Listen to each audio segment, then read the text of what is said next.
प्रधानमंत्री आवास योजना टप्पा यासाठी आज आपण या ठिकाणी उपस्थित राहिले आहोत आणि ग्रामपंचायत देवदैठण तालुका जामखेड यांच्या मार्फत ही योजना तुम्हाला मंजूर करण्यात आली आहे. तर आपणास मंजूर केलेल्या घरकुलाचं बांधकाम करण्यासाठी घरकुल बांधकामाच्या टप्पानिहाय खालीलप्रमाणे 4 हप्त्यामध्ये 1.20 लक्ष अनुदान थेट आपल्या बँक खात्यामध्ये डीबीटी द्वारे प्राप्त होईल.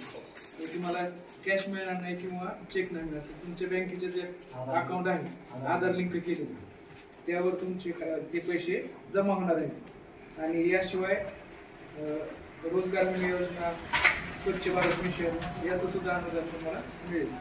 तर याचे एकूण 4 हप्त्यामध्ये तुम्हाला ते पैसे मिळणार आहेत. तर पहिला हप्ता जो आहे तो म्हणजे